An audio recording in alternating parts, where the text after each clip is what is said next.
Hi everyone. अगर आप hair transplant consider कर रहे हैं और हेयर ट्रांसप्लांट की कॉस्ट को लेके आपके कोई सवाल हैं, तो आज की वीडियो में मैं ये सारी बातें आपको बताने वाली हूँ। हेयर ट्रांसप्लांट की कॉस्ट बहुत सारे फैक्टर्स पे डिपेंड करती है और इसमें सबसे इम्पॉर्टेंट फैक्टर है कि आप कहाँ से हेयर ट्रांसप्लांट करा रहे हैं, जिन डॉक्टर से आप करवा रहे हैं वो कितने क्वालिफाइड हैं, कितने एक्सपीरियंस्ड हैं।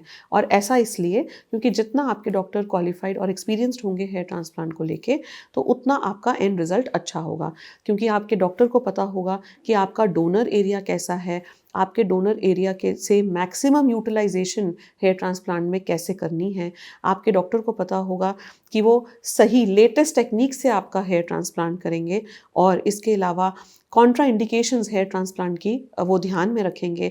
हेयर ट्रांसप्लांट के दौरान कोई रिस्क या कॉम्प्लिकेशंस हो तो उसे मैनेज करना आपके डॉक्टर को आना चाहिए। उसके अलावा आपके डॉक्टर को ये पता होगा कि किस तरीके से बेस्ट आपका रिजल्ट दिया जा सकता है। हेयर लाइन अगर कंस्ट्रक्ट करनी है तो उसके लिए क्या हेयर फॉलिकल का डायरेक्शन रहेगा।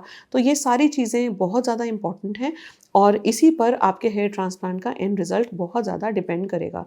इसलिए सबसे इम्पॉर्टेंट डिसाइडिंग फैक्टर तो ये हुआ। अगला डिसाइडिंग फैक्टर है कि आप जिस जगह से करा रहे हैं उस जगह का इंफ्रास्ट्रक्चर।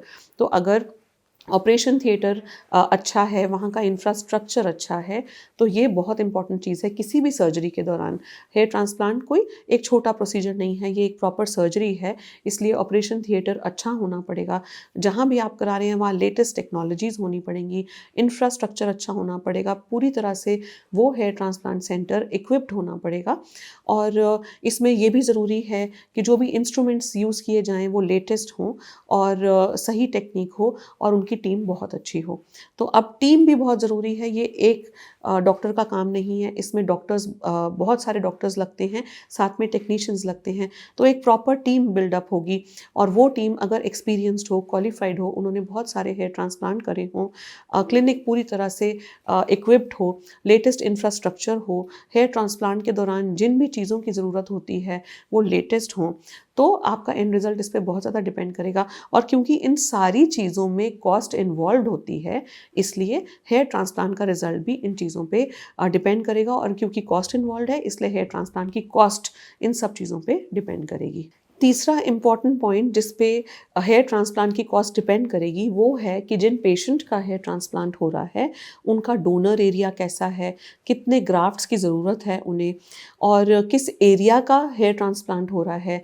अगर कोई स्पेशल टेक्निक की ज़रूरत है अच्छा रिजल्ट देने के लिए, जैसे कि अगर बियर्ड एरिया का हेयर ट्रांसप्लांट है, अगर आईब्रो का हेयर ट्रांसप्लांट है, अगर बॉडी हेयर इस्तेमाल हो रहे हैं हेयर ट्रांसप्लांट करने के लिए, या क्राउन एरिया का हेयर ट्रांसप्लांट है, कोई ऐसी टेक्निक की ज़रूरत है जिसमें एक स्पेशल इंस्ट्रूमेंट की ज़रूरत है या टेक्निक की ज़रूरत है, या जैसे किसी के कर्ली बाल हैं तो कर्ली बालों का हेयर ट्रांसप्लांट थोड़ा अलग तरीके से होगा।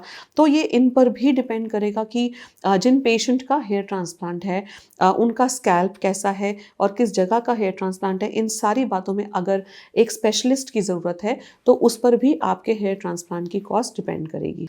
तो आपको ये समझना ज़रूरी है कि हेयर ट्रांसप्लांट में बहुत एफर्ट लगता है, बहुत हार्ड वर्क लगता है। ये एक बहुत ही स्किल्ड काम है, ये एक आर्ट भी है और एक साइंस भी है। इसमें बहुत एक्सपर्टीज़ और एक्सपीरियंस की ज़रूरत है और क्योंकि ये एक प्रॉपर सर्जरी है, ये एक बहुत छोटा प्रोसीजर नहीं है, इसलिए compromising on the cost of hair transplant would mean compromising on your health and compromising on the end result of your hair transplant. I hope आपको ये वीडियो इन्फॉर्मेटिव लगी। स्किन और हेयर के ऐसे और इन्फॉर्मेटिव कंटेंट के लिए आप मुझे यूट्यूब और इंस्टाग्राम पे फॉलो कर सकते हैं। हमारा यूट्यूब और इंस्टाग्राम हैंडल है DMC ट्राइकोलॉजी और Dadu medical centre. Thanks for watching.